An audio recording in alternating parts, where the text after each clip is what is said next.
At 1000 hours local time, U.S. surveillance systems locked onto a single vessel speeding through the eastern Pacific. The radar signature wasn't from a fishing boat, it was moving at 50 knots. Typical fishing boats barely hit 12. These men weren't fishing, they were fleeing, unaware that for 2 full hours, their every move had already been monitored. Inside the Go Fast, the crew felt untouchable. 18 successful runs before, same route, same payoff chain, same dirty money protecting their path. The helmsman checked the GPS, everything on course, everything timed. Under those faded blue tarps lay $42 million worth of narcotics, set to be divided 5 ways after the cartel's share. Each man was staring at a $2 million payday, enough to vanish forever. For Mercury, outboards roared at full throttle, throwing white spray into the sky as the boat sliced through open ocean roughly 140 meters off the coast. No other ship was in sight, only endless blue water and the illusion of freedom. But 25,000 feet above, an HC-130J Super Hercules circled in silence, scanning a 200-mile radius with its NVPN 154 radar. Hundreds of contacts appeared, but one stood out: since 0800, speed to high, course to erratic, and no eye signal. 3 warnings for trained eyes.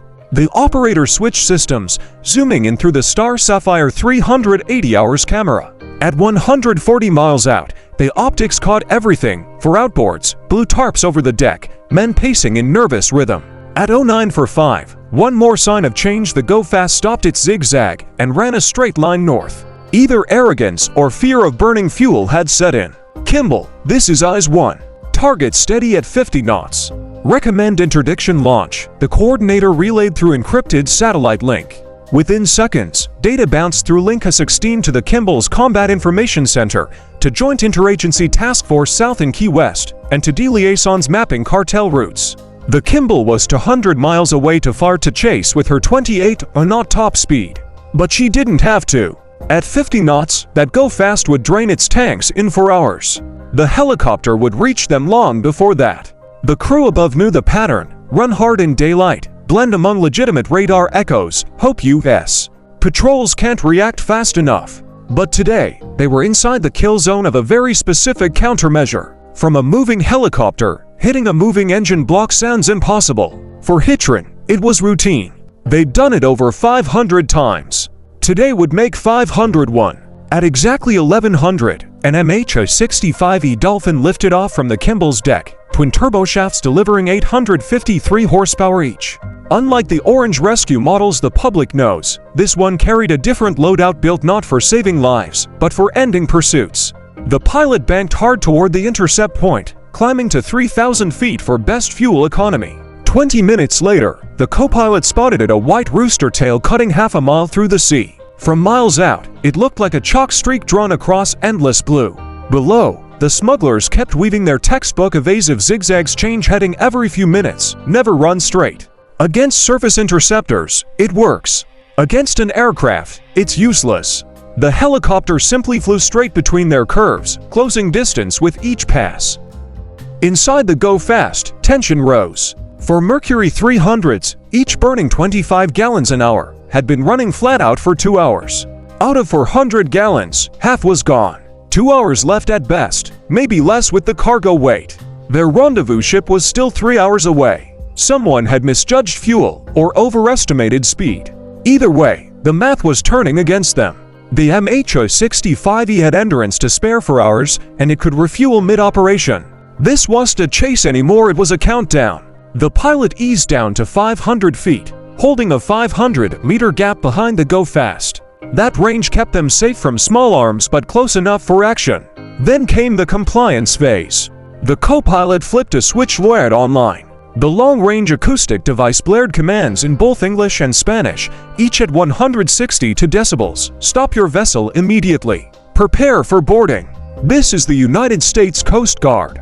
The rotor wash tore the sea into chaos, spray drenching the deck. Still, the smugglers pressed forward.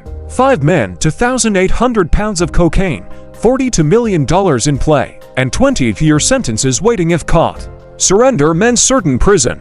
Running still meant hope. They clung to that hope. 15 minutes of commands, flashing lights, and sirens brought no change. The pilot requested permission for warning fire. Approved, came the immediate reply. The gunner swung the M240B into position. 650 rounds per minute.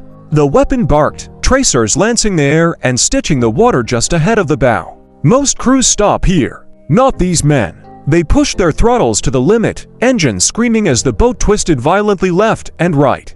Against aircraft, those maneuvers are nothing but theater. Subjects remain non-compliant. The pilot radioed. Authorization granted. Came the answer. The M240B was swapped for a Barrett M107.50 caliber. This wasn't escalation, it was precision. The HITRON gunner wasn't firing to kill, he was firing to cripple. Based in Jacksonville, HITRON was the only airborne law enforcement unit worldwide authorized to use force like this. Since 1998, they'd intercepted over 500 vessels and seized $6.7 billion in narcotics. Selection starts with the top 1% of Coast Guard marksmen. Training happens in sea states up to 6-foot swells, shooting from moving platforms in wind and salt spray. Each gunner fires 5,000 rounds before certification. The physics are vicious: helicopter pitching and yawing at 50 knots, target moving at 50 on a different vector, wind drift, vibration, wave lift, precision under chaos. Most snipers shoot from stable ground, these shooters never have that luxury. The Barrett weighed 30 pounds. Each .50 BMG round left the barrel at 853 meters per second, packing over 11,000 foot-pounds of force, enough to pierce an inch of steel at half a kilometer. Outboard engine blocks made of aluminum don't stand a chance. One shot, one engine. The gunner used an EATEC 553 holographic sight and an NPQ and a laser designator. Through the sight, the reticle floated steady, unaffected by motion. But experience mattered more than gear. Years of muscle memory turned chaos into rhythm. The first shot hit home, starboard outer engine, powerhead obliterated. The mercury erupted in oil and metal shards. Speed plunged from 50 to 38 knots. The smugglers pushed harder, hoping 3 engines could keep them alive. The second round slammed into the port outer engine, cutting fuel lines and freezing the block solid. Down to 2 engines. Speed fell to 25. The go fast began to wobble, bow fighting the swells. The third shot was poetry in precision. Through the scope, the gunner breathed in sync with rotor vibration, and the round tore through the starboard inner engine. 12 knots. Barely moving. 1 engine left. The fourth round ended at direct hit, the last mercury shattering in a burst of oil and debris. The vessel was dead. No engines. No options. Nowhere to run. The men aboard stood surrounded by silence. The helicopter stayed overhead, circling as the Kimball launched to 7-meter ribs. 12 operators from Tactical Law Enforcement Team South hit the water. Maritime Special Forces trained for hostile boardings. Each wore level IV body armor with flotation plates, M for carbines, and non-lethal gear for control. Their 470 horsepower diesels drove the ribs at 45 knots, splitting into a pincer. The first approached from the port side, closing to 10 meters. The lead operator rose in the bow, M9 pistol ready. His voice carried through the roar of waves. Menos arriba. Natty same wava. The smugglers froze. The second rib appeared starboard, 6 more rifles trained and steady. 12 guns. 5 men. No resistance. Slowly, hands lifted, knees bent. Compliance achieved. But the boat itself, stateless, filled with evidence, had one final fate.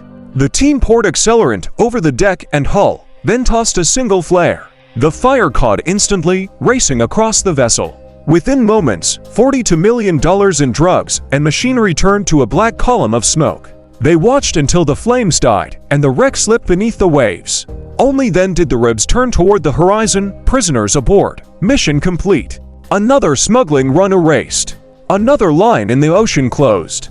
The Pacific went silent again, its secrets burning briefly before sinking back into blue.